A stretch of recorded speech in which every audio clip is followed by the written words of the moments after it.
Assalamu alaikum vatandaşlar. Mustaqillik yol izlanish programmamizning 9-chi soniga xush keldinglar.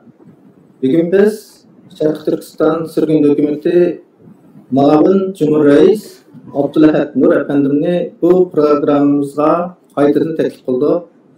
Abdulahad Nur efendim programmamizga xush keldiniz. Hoş bulduk, rahmet. Allah razı olsun. Biz Abdulahad Nur efendim bilan oldingi suhbatim shu dinimiz to'g'riliq suhbat elib qolgan. Bugun 3-chi qitim bo'ldi. Biz bunday suhbatni ko'p elib ketishimizdagi maqsad vatanda bizningki dinni to'g'ri o'rganish va uni to'g'ri tatbiqlash imkoniyatimiz yo'q. Hamda oldingi qitim programmamizda Abdulahad Nur efendim bizga nurg'un diniy bilimlarni berdi, nurg'un narsalarni o'rgandik. Hem şu çağda bizningki bu Sharq Turkistonning mustaqillik uchun qilayotgan xizmatimizning Allah rızası uchun ekanligi degan nuqtada to'xtaldik. Bugun endi buning konkretini tushuntirib boramiz. Bugun birinchi savolimiz Abdulahad Nur efendim so'raydigan. İslam dinimizni asos qilganda Sharq Turkiston xalqi Xitoy tajovuzchilaridan qutulish uchun nima qilish kerak degan savol. Rahmet, Allah razı olsun. Euzubillahimineşşeytanirracim. Bismillahirrahmanirrahim. Esselamu aleyküm kardeşler. Şarkı Türkistan halkı Xitay tajovuzchilaridan qutulish uchun nima qilish kerak degan savolga diniy nuqtadan javob bersak, bizning dinimiz tajovuzchiga qarshi kurash qilishni farz deb qaraydi. Farz ayin degan narsa. Buningga at qo'yilgan, sen qilibdi, hozircha cho'lam tegmaydi, hozir shundaqdir, bundaqdir deb bahona ko'rsatishga bo'lmaydigan degan farzlarning eng yuqori qismini farz ayin deyiladi. Vatanni tajovuzchidan qutuldirishning hukmi bizning dinimizda farz ayin. Bu Qur'onga qarasaqmi farz ayin, sunnatga qarasaqmi farz ayin, faqihlerimizning fatvosiga qarasaqmi farz ayin. Fatvada bir g'arich musulmonning zimini besib olinsa, uningga qarshi butun ayol, cho'ng kichik, qari yosh butun vatandosh safarbar bo'lib tajovuzchiga qarshi urush qiladi. Agar u millatning kuchi yetmasa yoki u davlatning kuchi yetmasa, atrofdagi boshqa musulmon davlatlar qiladi. Ularning kuchi yetmasa, butun dunyodagi musulmonlar u tajovuzchini qo'g'lab chiqarish uchun jihad qiladi, g'azat qiladi, kurash qiladi deydigan bu hukm islom dinimizning Qur'onimizga qarasaqmi, hadisga qarasaqmi, fiqh ilmiga qarasaqmi, hammasi shunday hukm beradi. Shuning uchun bu hukmga asosan nima qilish lozim? Harakatga o'tish lozim. Sharqiy Turkiston xalqining Xitoy tajovuzchilaridan qutulishi uchun harakatga o'tish lozim. Harakatga o'tmay turib, biz 1000 yil yig'lab o'tib ketsak, bu bizning dushmanimizda rahim qiladigan, mehribonlik tutib qoladigan unday bir tuyg'u yo'q. Ular insonlikdan chiqib ketgan bir maxluqlar ular. Surat insonga o'xshagan bilan ichki ruhiyati insonga o'xshamaydi. Unda marhamat tuyg'usi yo'q. Ma'lum bir inson ekan, insondek yashsin deydigan his tuyg'u yo'q ularda. Ularning maqsadi bizni butunlay Sharqiy Turkiston xalqi sifatida yer yuzidan supurib yo'q qilib o'tish, Sharqiy Turkiston degan zaminni mangu abad o'zining qilib olish maqsadi bor. Ya'ni bizni yo'q qilaman, o'ldiraman deb o'lim farmonimizni imzolab ijro qilyapti. Hozirgi holatda yana harakatga o'tmasak, shu o'lishdan boshqa chora yo'q. Shu qutulishimiz uchun, Xitoydan qutulish uchun harakat qilishimiz lozim. Milliy mustaqilligimizni asliga keltirish uchun harakat qilishimiz lozim. Boshqa chora yo'q. Rahmat.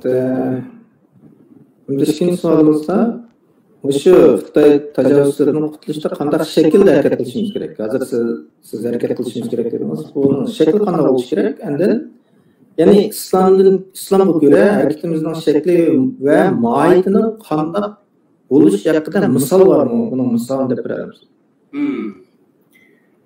Bu yaxshi savolki. Bizning İslamga ko'ra harakat qanday bo'ladi desa, bizning İslamga ko'ra musulmonlarning harakati amalun jamoiyun munazzamun deyiladi. Amaliy harakat qilish, vaqirab qo'yish, jaqirab qo'yish emas. Amaliy harakat qilish, bu harakatni munazzam degan shu tashkillik, intizom ichida, nizom ichida qilish, yana birisi jamoiyun degan millat shaklida. Aşı milletne ayol, çoğun küçük, qari yaş hemmisi qo'zg'olib, anamdakin tanzim degan halqa tashkillanish,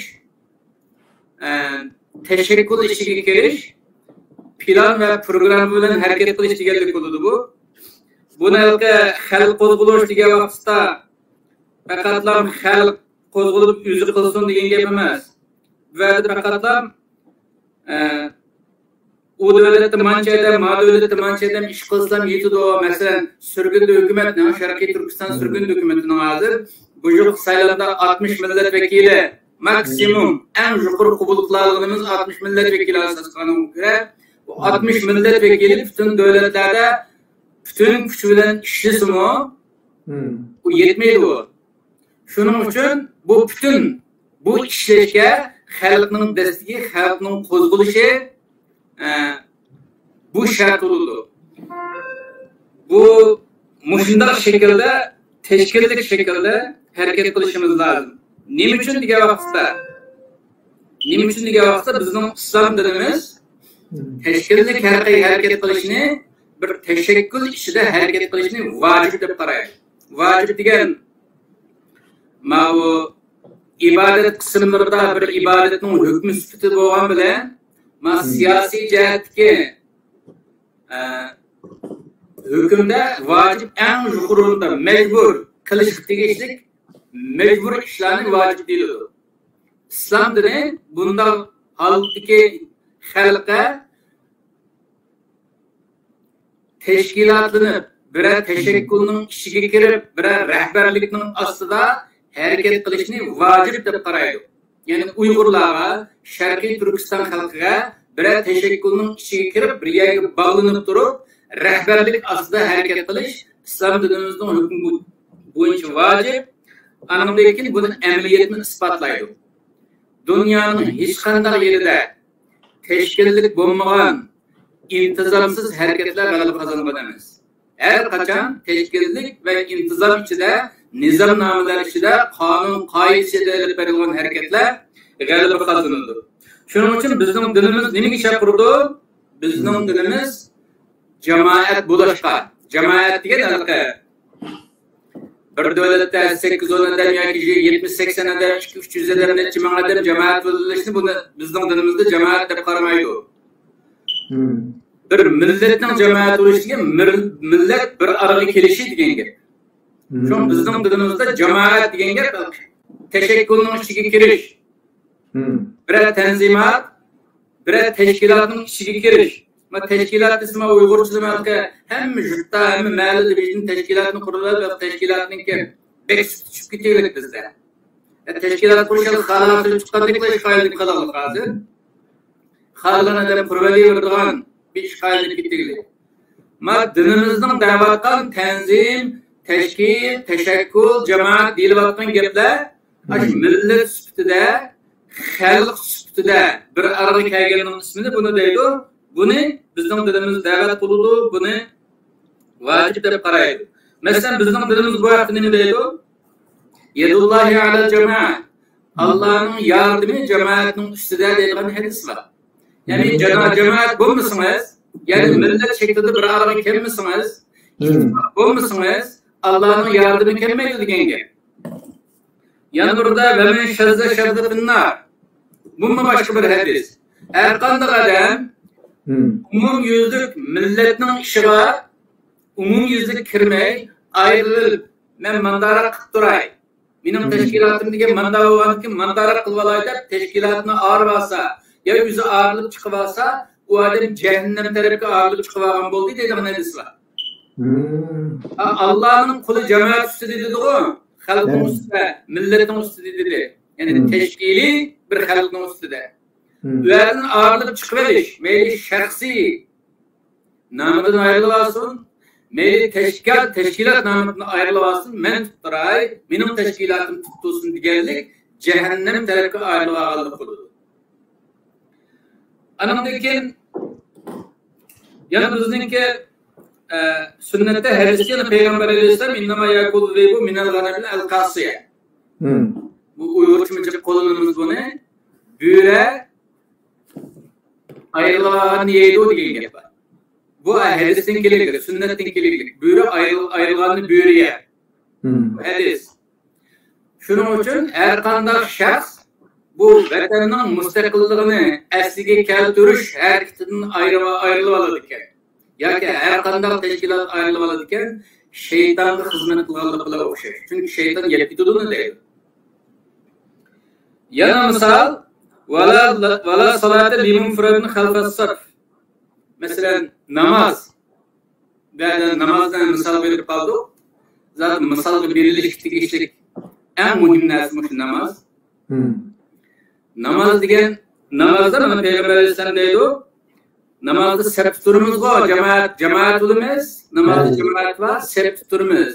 Şu septe mesela 1000 adam tuğan olsun. Meyil 5 adam tuğan olsun. Bir sept tuğan olsa bir adam ne akıdırak turup namazı koy ayrım okuy dese namaz kabul edilmez. Bu namaz degan şahsi bir ibadet. Namaz degan şahsi ibadet. Şahsi ibadetni Allah cemaat bilan qilasiz deydi. Teşkillik qilasiz deydi. Şu teşkillik ibadetning ichiga kirgan vaqtda bir adam sepning orqasiga chiqib olib, men bu yerda nima uchun chiqib oladi bu yerda? Yoki sertifikatning biroz buraydi. Yoki yuzi burab qoladi, ishdan keldi, ta buraydi, boshqa. Men burab ketmaysa, uzoqroq turay desa, sebebi bo'lgan taqdirdimi namoz qabul bo'lmaydi. La salata demak namaz yo'q, uning yo'q hukmida degan. Endi bu yerda namozni nima bo'lib berib qoldik bu yerda? Misol namozni misol bergandek endi bilamiz biz Uyg'urlar musulmon namozningki shu 5 farzning ikkinchisi ekanligini bilamiz. Namoz nima degan vaqtda bizning savolimiz bilan munosabatli tarafi namozdan. Namaz mu'min kishining hayot mezonidir. Hayot mezonini tushundikmi? Hayot mezoni. Bir mu'minning hayoti bo'ladi, hayotning mezoni namoz. Adamda ekan hayot nizomnomasidir. Bir mu'minning hayot nizomnomasi yashaydigan chog'da men masalan tug'ildim, 12 yoshda balog'at yetgan bo'lsam, o'ladigan vaqtimgacha, jon chiqadigan vaqtgacha men manda yashayman degan hayotimizning nizomnomasini namoz deydi. Buni arabcha salat insonni ko'tarib turgan umr sunkini salat deydi arabchada. Peygamber Aleyhisselam tercüme kılıp salatqa as-salatu imaduddin deb tercüme kılıp namaz dinni ko'tarib turadigan türük deydi. Ma bina sağa vaqti yo'q, betonliq türükni qo'ydigo. Shunda kuchliq 20 qavat, 30 qavat sağın taqdirdim ko'taradigan yo'q binaning türüklari bo'ladi. Foundation. Aşo namaz dinning yo'q türüklari shu deydi. Nima uchun shunday bo'ladi desa, hozir kelib o'zbaga.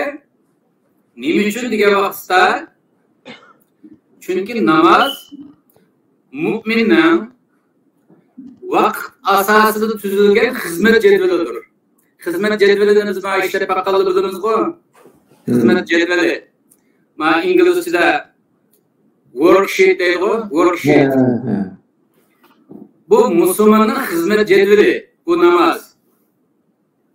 Mesela bunu teknik düşündürüş için worksheet degan yoki timetable deydi bu inglizchada. Mesela bir avtobus olsun, mail poyezd olsun, mail aeroplan olsun, falan vaqtda yo'lga chiqadi, falan yerda to'xtaydi, falan vaqtda tushadi deydigan boshdan oxir programmalanishning eti shu worksheet shu. Mesela biz kunda chiqib turgan avtobusni nima qilsak, Mesela ballarımızda ettiğine aptuz kelip ektidi o mektapka. Aptuz, mektapның aptuzları kelip ektidi. Şu aptuz eyleydi adamның kuluğa aş mektaptın bir worksheet berdi. Bununda bu adamның aptuzның qeşiği kaçan, qanda vaqt kelişi, aptuzның qanda tekşürüşü, yol saat qançada çıkışı, falan adamның adresiga saat neçe minut ötkendi şuraya berişi, yan bir adamның uygun qanç minut ötkendi berişi, hem ballarını toplap boğan vaqtda mektapqa saat qançada kep buluşu, şunun tartib yazılıp buludu. Aş yazılgan kuluğu tutup koygan worksheet bir mu'minninki namazı aşu. Namaz aş worksheet. Aş namazın içinde aş hayatımızda kılış tegişlik. Bütün nizamname namazın içi yazılır. Kanda kılış, kanda şekilde icra kılış, qaysi şekilde icra kılışның hemmisi namazın içi yazılıp ketken buludu. Şunun için bir mu'min şu hayatındaki muş küreşte muvaffakiyet kazanış için her günü şu 5 katını praktik kılıdı şu vazifesini. Mesela askerning vazifesi nima? Vatanni qo'g'dash. Qanday qilib qo'g'daydi? Urush chiqqanda, jang boshlanganda dushmanni yengish uchun qanday qiladi askar? Her kuni mashq qiladi. Shunami? Soatlarcha mashq qiladi. Pishidi, ta'laydi, hatto bijadi, qonab ketadi, sunib ketadi. Ashunda bo'lsa-mu, jugurib qo'pab yüzünü kuşlandırış için, bedenini kuşlandırış için, kabiliyetini aşırış için meşk kılıdı. Ne için meşk kılıdı? Ay, vatanını qoğdaydigan bir fırsat çıkıp qalsa, düşmandan mağlup bo'lib ketsam bo'lmaydi degan maqsadda meşkni kılıdı. Musulmonninki namozi aşı meşk şu. Men bu dünya hayatida, bu köreş dünyası, men köreş için geldim. Bu küreşte şeytanı yanışım lazım. Şeytanın askeri olan Xitay tecavüzçilerini yanışım lazım. Xitaylarını qoğulab çıkarıp vatanını azat kılışım lazım. Müstakilliğimizni nesliga keltirishimiz lazım. Bu jarayonda Xitay askerleri bilan tığmı-tığ elişidigan iş qildi. Xitay josusligini elişidigan iş qildi. Muşu sahalarda üzerini yetiştirishim lazım deb şu jarayonda 5 vaqt praktik qiladi bir namoz o'qiydigan her günü. Bunun etini namaz deymiz. Namaz oğaçta şu Peygamber Aleyhisselam bu praktis meydanında namazı şahsi ibadet dedik ya. Bu praktis meydanında müşinda namazın ağırlık ağadını namazın kubul emesteydi.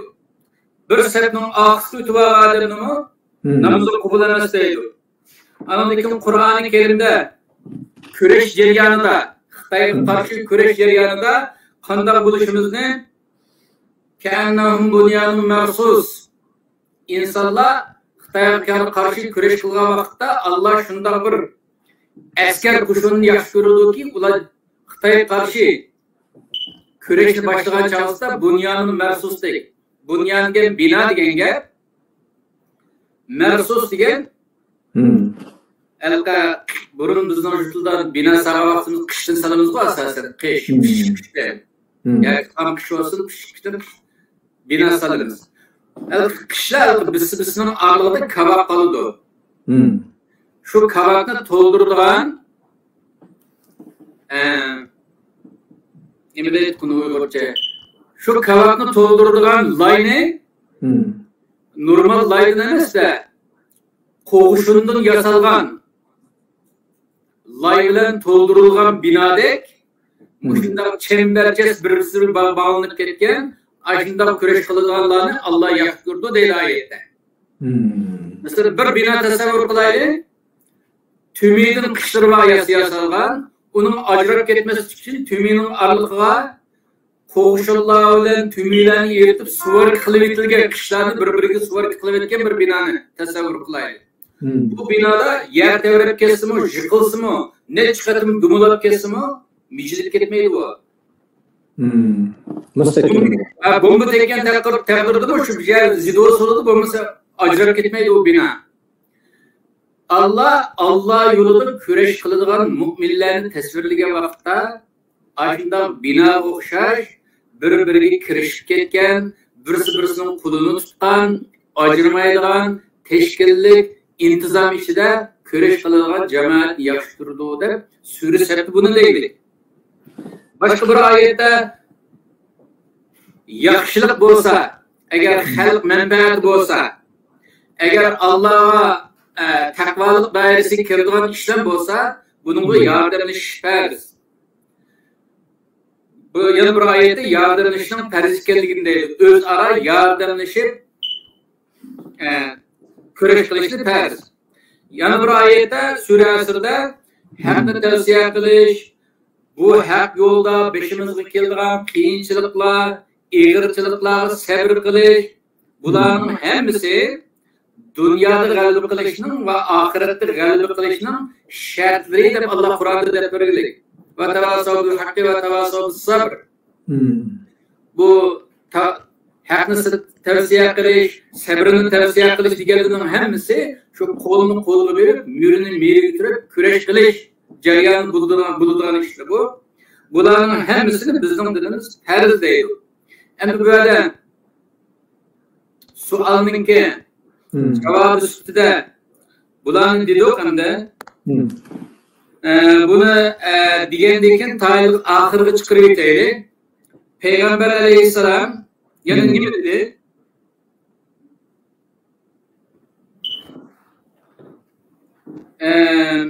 Bizningki islom dinimizningki ruhiga asosan bizning millat harakatlanishi lozim, millat qo'zg'alishi lozim dedik-ku.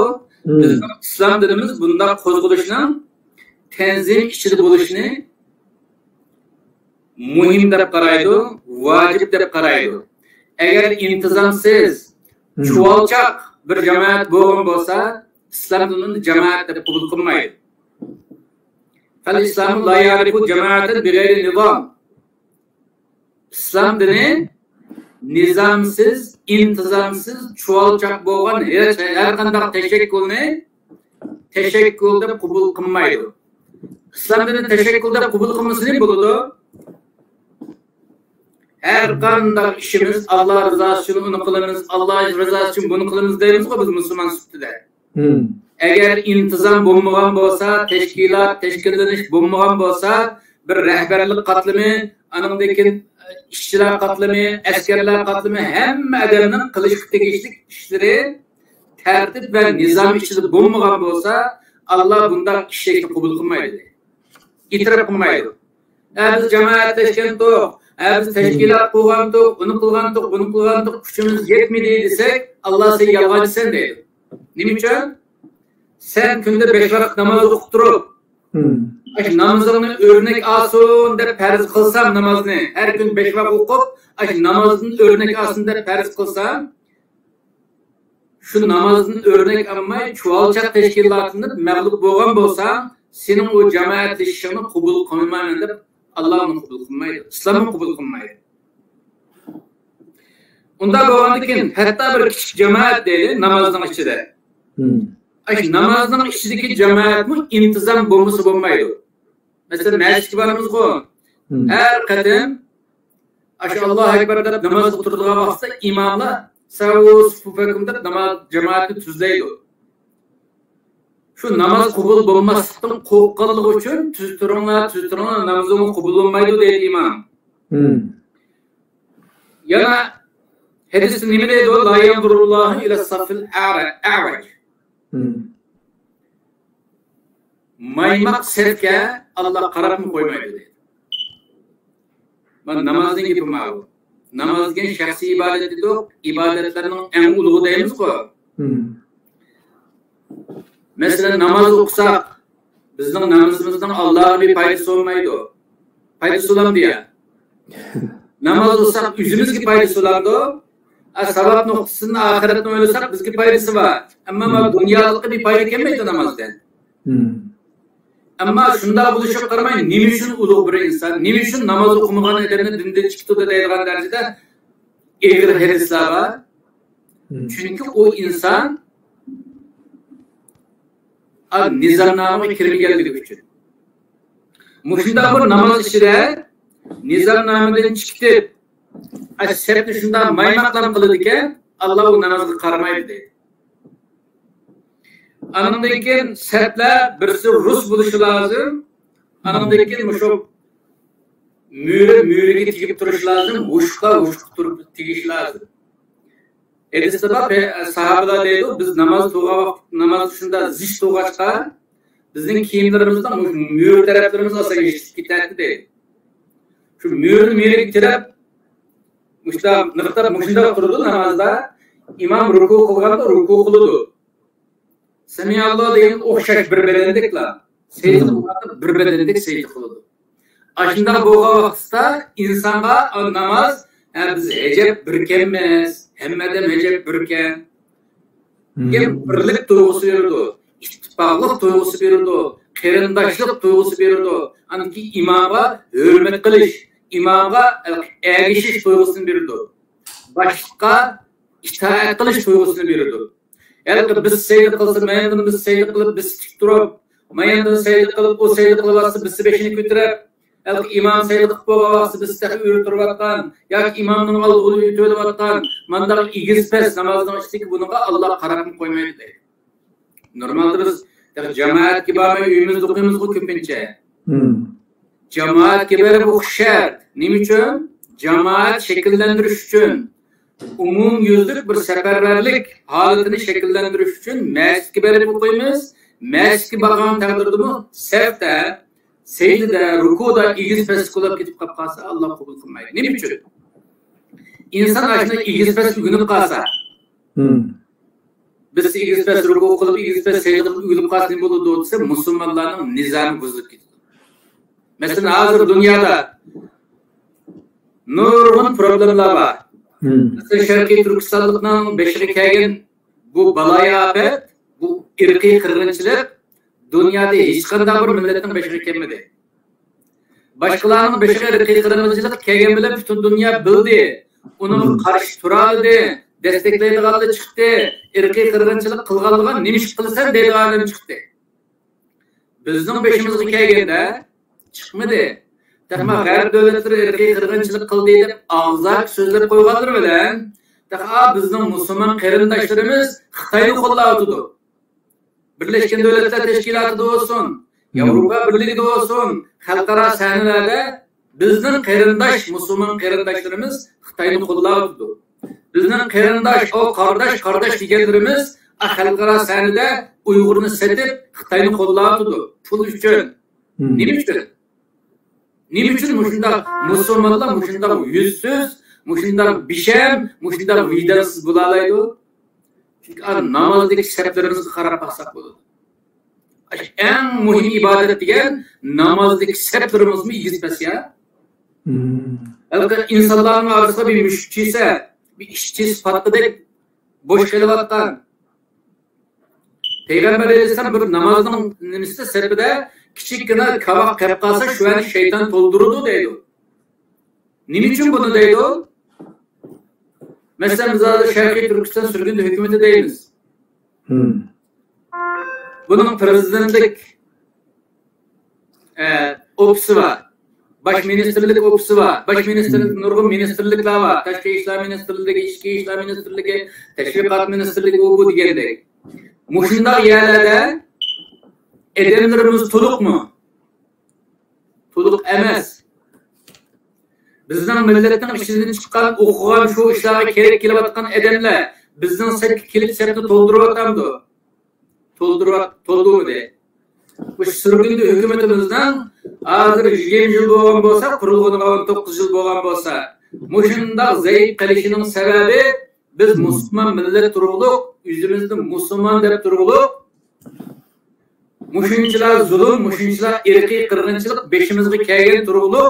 Bizning millatdan chiqqan ziyolilar, hukumatchilik deyiladigan ziyolilar, bizning kam qolgan sepki kelib to'ldirib bizning diniy soat yetishgan va o'qigan yo'g'on domlalar, professor, doktorlarimiz, bizning siyosiy sepki kelib chalqagan seplarimizni to'ldirib Aşıncılar muhim bir ibadet bo'lgan namozdagi sep to'ldirilmasa, sep çalqası namazını Allah çöpke ahletke yetişpagan bir Allah, kubul kılmayatan bir Allah. Bizden muşunda bir yoğun vatanni ozod qiladigan, vatanning mustaqilligini asliga keltirish uchun qilinayotgan mush kurashlarda, mushunda chuvalchaqlik bo'lsa qabul qilindi. Saflarimiz aslında kavak qilibsa, oldimizdagi 4 yil ichida tashqi ishlar ministriga edam topolmadik mesela. En muhim sahalarimizdeki o'qigan insonlar kelmaydi. Nima uchun kelmaydi? Ya tashkilotlikdan kelmaydi. Yoki shaxsiyat kibrdan. Men bunda o'qigan deb tursam, shunda o'qimagan odamning qishin kelmaydi, boshqalarni yaratmaganlikdan kelmaydi. Ana xayrun deydi Arabchada. Shaytonning gibi bu. Adem Aleyhisselam bilan tanıştığında bana salam qil. Adem Aleyhisselam secde kılsa ana xayrun ondan men üstün tutsa, Tubudun yaratılgan bir məxluq tutsa, mendige otun yaratılgan tutsa, nemiş ki men onu bir tazim kıldı kemme. Men onun da yol tutsa, men nemiş bunun aldığı var kemme digeçke şeytan bulap gittiler.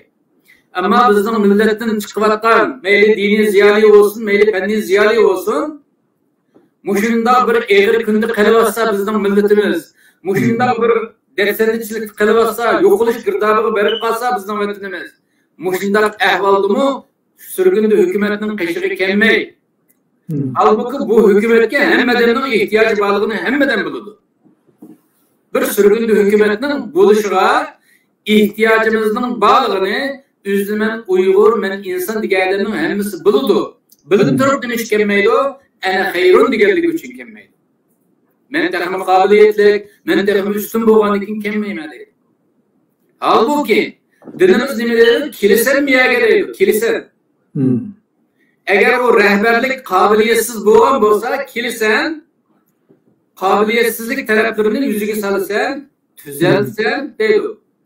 Mesela bu tüzelt haqida yana Müslümanda bir gap bor. İnnama ju'ilal imamu liyutemme bi. İmam nima uchun bor? Yani rehber, prezident, başkumandan nima uchun bor?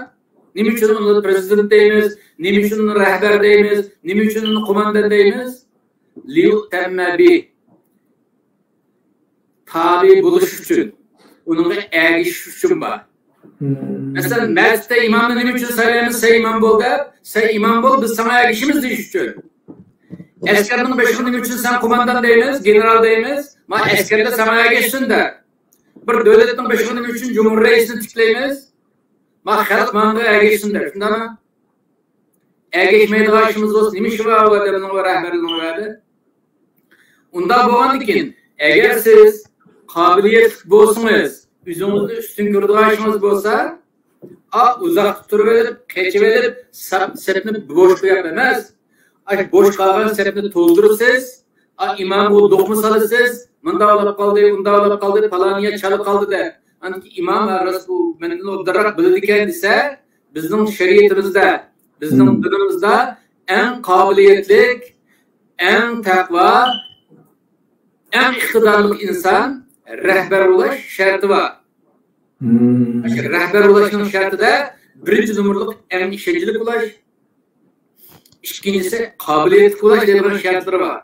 Agar shu qobiliyatli insonlik kelib o'zining qobiliyatli ekanligini isbotlay olsa, boshqa o'tash bizningki dinimizning hukmi, boshqa o'si bo'lardiga. Zaten bizning dinimizda qobiliyatli bir odamning borlig'ini bilib turib yanimizda. Mendan müsirrek bir adamning borlig'ini bilib turib, agar imomlikni uningga bermay, men imomlikni davom qilaversam, xiyonat hisoblanadi. Mushunda bir dinimiz turg'ulib, bizning nurg'un ulamolarimiz, nurg'un professor, doktorlarimiz bu sep kelmay sepni uçup qo'yavsa, Allah'ın qanday rahmisi keladi bu millatga, Allah'ın qanday yordami keladi. Endi bu yerda namazda qildim qildik. İmam tekbir etganda Allahu ekber dese, cemaat Allahu ekber deb tekbir etdi. İmam ruku qilganda cemaat ruku qiladi. İmam secde qilganda imam secde qiladi. Cemaat mi secde qiladi. Nima uchun? İmamni ergish uchun. Nima uchun bu qoidani Alloh chiqarib qo'yadi? Bu namazdan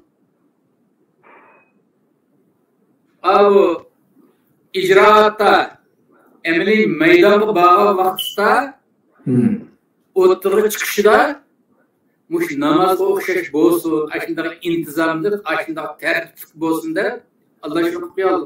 Ruku qilish farz, sajda qilish farz, imomga tabi bo'lish bu asos prinsip. Bu nima uchun ashuna qiladi desa, qisqarsak namoz nima degan vaqtda bu nuqtadan namozning bekçi faydaları var o azıcık kadar ülemalarımız anlatıdı. Namazdaki faziletini anlatıp tüyet kılınmaydı. Ama namazdan bizden siyasi tarafga, cihadi g'azat tarafiga bo'lgan munosabati. Bunun faydası nima degan vaqtda namoz nima desa, islomiy bir tashakkulning nizam namisining kichiklitilgan surati. İslami bir teşekkülün, mesela misal versek yana, biz Uygurlar'ın ki Şarkı Türkistanlıkların içinde Şarkı Türkistan sürgün hükümetine bir teşekkül deyimiz. Teşekkül diye teşkili bir nizamname işlemekten bir teşekkül desek, şu İslami teşekkülün nizamnamesinin küçükletilgen suretinin namaz deyimiz. Nima uchun buni surat deymiz? Buning ruhi nada? Namozning ruhi qaysi? Namozning ruhi iymon. Iymon degan aqida deymiz-ku. Aqida degan rasmga tortilmaydi. Iymon deganda rasmga tortilmaydi. Shu bizning aqidamizning, iymonimizning, miyamizning ichidagi, qalbimizning ichidagi shu iymonning rasmga tortilgan surati namoz. Bu namazdan, bu suretden emri ahvali şu Müslümanın hayatı şu. Müslümanın hayatı namazdaki intizamlık buluş gerek. Eğer namazda okşamayla kalsa o insanın hayatı kabul olmaydı gerek. Mesela cemaatte imam buluş gerek. Şimdi ama imam diye rehber diye gerek. Anki muazzin buluş gerek. Bunu kılımız deydi var. Anki onunla tabi olduğu cemaat oluş gerek. İmam diye bir devletin ki nimisi okşaydı, prezidenti okşaydı. Cemaat diye askerleri okşaydı. Ama muazzin diye onun teşvikat ministerliğe teşvikat aparatı okşaydı.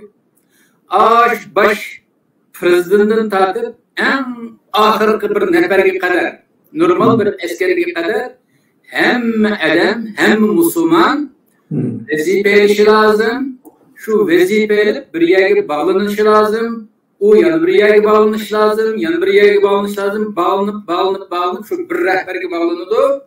Şu bir rehberinin kumandalıqda hareket kılgan vaqtimizda qanday bo'ldi natija? Vatanning ozod bo'lishi masalasida. Vatanning ozod bo'lishi jihad degan vaqtimizda, g'azot degan vaqtimizda, qital degan vaqtimizda bu uch kelimaning hammasi diniy terminoloji. Diniy atalg'ularning hammasi. Ba'zi yerda Qur'onda jihad deb chiqadi, ba'zi yerda qital deb chiqadi, ba'zi yerda g'azot deb chiqadi. Muşu anda Allah tarafından farz kılınan bir ibadet bizden bu hayatımızda muşni icra kılış jarayonida. Muşu namaz bu anda şu nizamname intizam bo'lmasa mag'lub bo'lib ketamiz. Shuning uchun savolning javobi nima bo'ldi? Qanday shaklda bo'lish kerak degan bu. Mush namozning ichidagi jamoat imom qanday tabi bo'lgan bo'lsa, xalqmi rahbarlikka ashunday tabi bo'lsa, ashunday itoat qilsa, amalga oshiradi degan gap. Shuning uchun rahbarlik bek muhim bo'lg'achqa, rahbarlar bek ishonchli bo'lmasa bo'lmaydigan bo'lg'achqa, rahbarlikka aldirab qabul qilmaslikning sababi shu. Bo'lmasa talashadiganligi, masalan, nurg'i ya'lunda qilish kerak, bunda qilish kerak deb talashayotganligi. Akilamaymiz qilinglardan tashlab bas bo'ldiranga. Ammo uning ishonchli ekanligini ras shu og'zida deyilayotgandek millatni satmaydiganligi isbotlanmay turib tashlab berish, ilm yakilib o'tkazib qo'yish bu millatningki haqqiga xiyonat qilganligiga o'xshash. Masalan, Sharqiy Turkiston sürgün hükümet hazır kurulduğu 1920 yıl bo'lgan bo'lsa, Hazır bir çıksa pon etdim. Sizge qılamadığınlar hazırlıkça. Mançular ket hiç nimeni qılamadığınlar dep qiqpasa. Oy hocam siz qılagan kin kilometrimiz miyadi dep taşlap bir şeylerge hoşak olur. Acaba obdan boldu kilometrimiz sizde taşlap bir şeylerge hoşak olur. Ama onu ispatlanmay turup, bunun aşında obdan hizmet kıldığanlığı ispatlanmay turup taşlap bir iş xiyanet hesabıdır. Şunun için adam tanlaşta ondan ken bundan ken deyişinki sebebi şu rehberlik üçün. Bulmasa o adam tanlaş gerek emas. Kim Xitayga karşı vatanning azadlığı için bunu qilman dese hammaga welcome deydiğanga hoş geldiniz. Allah razı olsun. Zari ihtiyacımız var desek bulardığanga hiç qanday adamga darvoza taqolik emas. Faqatlar bu rehberlik yeri normal bir şirket müşteri kılıdı o. Normal bir 5-10 ede bir şey var bir şirket mi o? Şirketin ki 5'e şirketin ilgisi o ilgisemdi o. Şöyle bir supervisor eliş için vay men onda kılıçtı bugün bunda kılıçtı deyilgan Fuat Bey'e adını anmaydı o. Nurun interview kılıp, onun backgroundlarını check-up kılıp işencilik olan bolsa, rasyonun ödüsünün çıkarlılık olan bolsa şunun ilgisi işerisi alındı ne? Küçük bir şirket için. Bu bir devletin müstakillığını eslik keltirimiz deyilgan bir teşekkülga tunulmaydigan, bilinmeydigan adamını eslik eliş unçalar asan işimiz için bunun mesuliyet eğir. Şunda boğaçka baş turba kaldı erip ketken taqdirdimi bir taşıyit boptu dep çıktırıp aramağız kesmi taşıyit etmeslikten sebebi mi bu? Bu halka münasebetsiz sual var degan gaplerim. Bunu dep qilishimning sebebi İslami teşekkül arqali bo'ladi bu ish dedik ya. Erkin şekilde qanday bo'lishi kerak degan vaqtda bütün millat shaklida bütün devlet şeklinde Xitayga qarshi tursak bo'lmaydi dedik ya. Shuni deyish uchun ham bunga namoz chiydi tushuntirish. Anamdagi hozirgi misol berish jarayonida Sharqiy Turkiston sürgün dokumenti kirgizildi. Bu shunday masala. Endi rahbarlik halqa, mashina o'ylaganda halqa imamat deyilgan bir gap bor Şiilarning. İmam nimdi shuning gapi rost. Bundan bo'lmaydi. Bizning islom dinimizda eğer imam hatalı kılsa namazın içi tuturuluk misal emas. Cemaatullah taravih kelganda desa imam ezib kesse ya bilib ezib kessin, bilmay ezib kessin, tecvidde hata olib qolsin, oyatni almashtirib bersin, garchi u namozning ichi bo'lsinmi, o'qiyotganmi, boshqa oyat bo'lgan bo'lsinmi, o turaymi namozdan keyin deb beraymi, namozning ichida turiblik misal emas. Bu nimani bildirdi? İslam rahbarligida bir rahbar xatolashgan vaqtda del joyida xatoligini da tuzish kerak jamoatning vazifasi bu. Shuning uchun rahbarlik nimasi maqbul deb qarilarcha ishonadigan, qarilarcha ergishadigan ishmi yo'q bizning dinimizda. Rahbarni obdan tanlaymiz, eng yaxshisini tanlaymiz, eng ishonchlikini tanlaymiz. Tanlab bo'lgandan keyin u nima desa ijro qilamiz. Dinimizning hukmi bu. Rahmat. Bu so'rovning mazmuni pek kamroq bo'lgani uchun tafsiliy tushuntirildi. Asli bizningki nurg'un savollarimiz bor edi. Shuning ichida faqat birini deb qo'ydik chunki vaqtimiz yetmadi. Abduqodir Davronlar bizning birinchi jumhuriyat qurilishida ma'naviy asos solgan ulug'imizdir. Davronlar aytganda Qashqarda ovqat silib borgan, dinni ilmiy usulda o'rgatish bilan birlikda fanniy darslarni o'rgatgan va ko'p shogird tarbiyalagan. Ammo Qashqardagi qarniyat mutas mo'llarning qarshilig'iga uchragan va keyin qatl qilingan. Sizningcha bunday ahvol bizning hozirgi zamonimizda mush vaqtmi bormi? Mushunga o'xshash diniy unsurlar bormi? Mushunga javob beradigan bo'lsangiz bizning degan vaqtimiz pek chiqqan emas. Rahmat. U Abduqodir Davronlar haq tarafdori deydi. Vatanimizning mustaqilligini xohlaydigan kishi edi.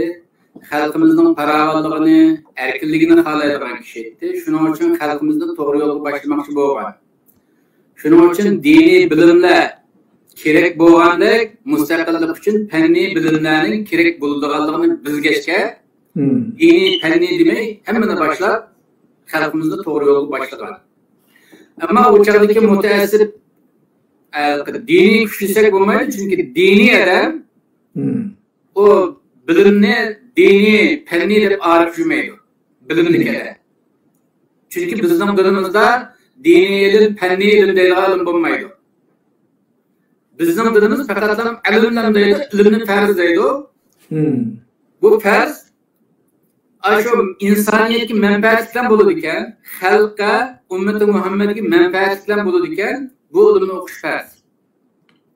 İnsaniyatga ziyonli bo'lgan bilimlarni o'qish cheklangan bizning dilimizda. Shuning uchun Abduqodir Domollam tutdiki, insonlarning manfaatga boshlaydigan insonlarning hammasi inqilobiy insonlar. Shu chog'dagi mutasassislarlik bilmaydigan Xitoy vakillari millatimizni jaholatga boshlaydigan, Rossiyaga boshlaydigan, Xitoyga ishlaydiganlar, yoki Xitoyga ishlaganligini bilmay turib, dinni tushunmay turib, qarasiga fanga qarshi chiqadiganlar, bular o inqilobiy insonlar hisoblanmaydi. Shuning uchun Abduqodir Domollamning misoli hozirgi zamonda bo'lganidek, Abduqodir Domollamga qarshi chiqib, xalqimizni Xitoy asoratida tutib turishni xohlaydigan, Xitoyga ishlaydigan molla suratlik maxluqlar yo'q emas hozir. Shuning uchun mening davomli deydiganim, masalan, ziyolilardan, masalan, hozir biz ziyolilar, penduqallarni ziyolilarimiz-ku, normal xato bo'lsa, biz hozir shunday deb qaraymiz. Ziyolilardan bir xoin chiqsa, Xitoyga ishlaydigan. Ziyoli degan shunday bo'ladi, bu o'g'ilning hammasi eski degan bo'ladi. Bo'lmaydi. Chunki bir ishga adamda bir sinfda butunlay qarlayishga bo'lmaydi. Shuningdek, molla sifatidagi Xitoy kadrlaridan bir ikkisi oshkorlangan. Buni Domollo deb qaradik, falani Domollo deb qaradik, Xitoyga ishlaydigan chiqib qoldi. Uni deb anadagi butun mollalarni xoin chiqarib etishga bo'lmaydi. Shuning uchun xoin kim bo'lishidan qat'iy nazar ismini deb turib xoin deymiz. Masalan, hozir Sharqiy Turkiston mollalarning 50% xoin chiqib ketgan taqdirdimi? Molla deb atalgan. U xoinligini bilgandan keyin molla emas, xoin. Shu molla deganga balki diniy olimlar biz molla deymiz-ku. Shuning uchun balki diniy olimlarni qaralashgan, mollalardan bundan deb qaralash bo'lmaydi. Qaralaydiganimiz kim? Xoinning o'zi. Bizlarga yaqinda shunday bir hujum boshlandi. Ziyoli intilishmi, butun ziyolilarni qora qo'yaqlarni tillaydigan. Mavlana diniy ulamo tilishmi, butunlay qora qo'yaq tillaydigan bunday bir ish boshlandi. Bu xatarli. Bu millatning ichidan chiqqan ilmli insonlarning nufuzini yerli yeksan qilib, xalqimiz ichida hech kimga ishonmaydigan bir holatga kelib yetish uchun qilinayotgan bir suiqasd. Shuning uchun buni Xitoy mollalarning nufuzini sundirish uchun o'ziga ishlab vazifasi tugagan yoki o'zi oshkor qilish orqali mollalarni qaralashni xohlagan insonlarni o'zi oshkorlab birdan ikkidan ashula diniy olimlarni boshqa ko'tarmaslikni Xitoy qiladi. Ziyolilarni boshqa ko'tarmaslikni Xitoy qiladi. Shuning uchun biz Xitoyning bu to'zg'iga tushmay, qanday qilsak tushmaymiz? Kim xoin bo'lsa, uni unvoni doktor bo'lsin mayli, professor bo'lsin mayli, Domollam bo'lsin mayli, Alloh bo'lsin mayli, ismini atab turib xoin desak bo'ladi. Ismi bilan. Uni balki bu unvonini qatmay turib. Shuning uchun Abduqodir Domollam zamonida eski munofiq mollalar bo'lgandek, hozirgi zamondami munofiq mollalar, uni men bu molla demayman, shu munofiq deb atayman. Shuning uchun bu shayton Odam alayhissalomning zamonida bo'ldi, hozir bo'lgandek, u munofiq eksli inqilobchilar Abduqodir Domollam zamonida bo'lgandek, hozirmi bor. Darhaqiqat bo'lishimiz lozim. Darhaqiqat yaxshi javob beramiz. Ondan keyin bugun biz nurg'un narsalarni o'rgandik. Bu tajovuzga qarshi turish uchun bizningki barliq harakatlarimiz, hazat, jihad hammasi bir farz bizga.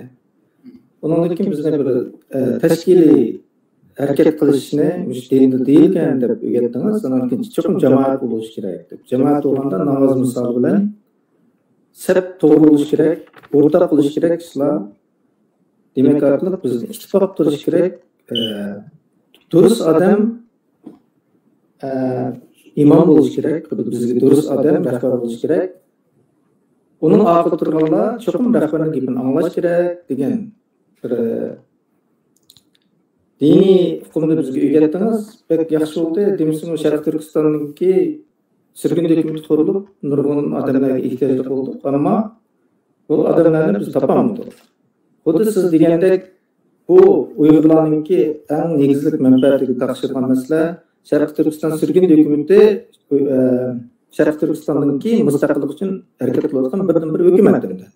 Asli ziyolilar, bilimliklar yig'ilish kerak edi, bo'shlikni to'ldirish kerak edi, lekin undaq bo'lmadi. Inshaalloh bundan keyin shunday bo'lib qolar. Bugungi bizga bergan ta'limlaringizga ko'p rahmat. Kelar turdim biz yana diniy masalalar yana so'zlashimiz, chunki buni savollar ko'p ekan. Biz vatandagi vaqtda bundaq bir dinni to'g'ri bir o'rganish va uni tatbiqlash imkoniyati ega bo'lmadik. Endi muhojirat vaqtimizda bo'lsa-mu, mushuni bir to'liqlab olsak, bundaq bir darslarni nurg'un fanniy o'qigan insonlar bu to'g'risida bilmaydi ekan. Shunga sizga ko'pdan ko'p rahmat. Shu vaqtingiz xayrli bo'lsin. Ko'pchilik hamsa bugungi programmamiz mushaychi bo'ldi. Kelar qitimliq programmamiz yana to'g'rida e'lon bo'ladi. Bugun muavin Jumrais Abdulahad Nur afandiga ko'p rahmat. Alloh rahmat.